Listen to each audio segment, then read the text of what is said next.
کہ مسجد خاص میں یا صحن میں اگر واہیات، لغویات اور گالی گلوچ ایک دوسرے آپس میں جمع خاص و عام کے روبرو کریں تو ان لوگوں کے لیے کیا حکم ہے؟ یعنی مسجد کے اندر، مسجد کے صحن میں یا مسجد کے اندر، مسجد کی حدود میں جو لوگ لغویات یعنی فضول باتیں کرتے ہیں، واہیات باتیں کرتے ہیں اور گالی گلوچ کرتے ہیں جمع ہو کر، ان لوگوں کے بارے میں شرعی حکم کیا ہے؟ تو فرمایا ایسے لوگ گناہ گار ہیں اور شرعاً مستحق تعزیر ہیں، مگر تعزیر یہاں کون دے سکتا ہے؟ اتنا کریں کہ انہیں مسجد سے باہر کر دیں۔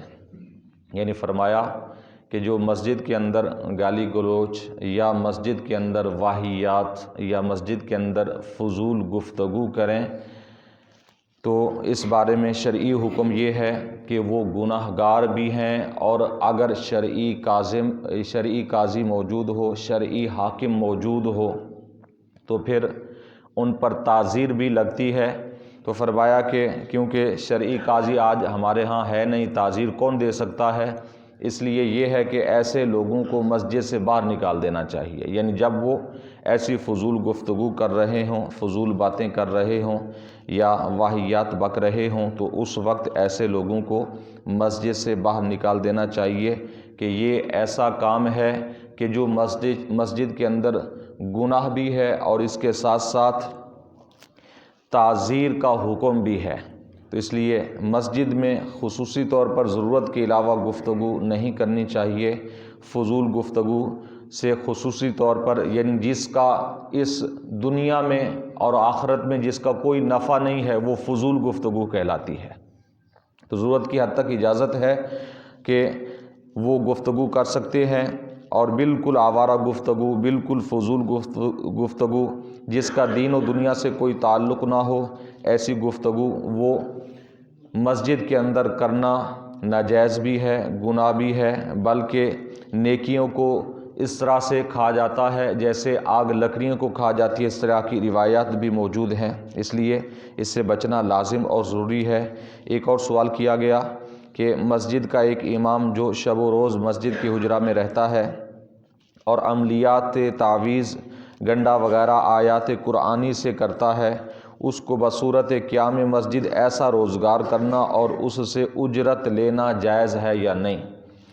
تو جواب ارشاد فرمایا عوض مالی پر تعویذ دینا بے ہے، اور مسجد میں بے و شراء ناجائز ہے، اور حجرہ فنائے مسجد ہے، اور فنائے مسجد کے لیے حکم مسجد ہے۔ جیسا کہ فتاوی عالمگیری کے اندر ہے کہ ایک آدمی مسجد جامعہ میں تعویذ بیچتا ہے، اس تعویذ میں تورات، انجیل اور قرآن لکھتا ہے اور اس پر رقم لیتا ہے اور یہ کہتا ہے کہ اس کا ہدیہ مجھے دیں، تو یہ جائز نہیں ہے۔ یعنی سوال یہ کیا گیا کہ مسجد کے اندر، مسجد کے حجرے کے اندر بیٹھ کر تعویذ لکھنا اور اس پر پھر پیسے وصول کرنا، ہدیہ وصول کرنا، تو تعویذوں پر ہدیہ وصول کرنا تو جائز ہے، یہ پیچھے ہم کئی مرتبہ یہ گفتگو سماعت فرما چکے ہیں۔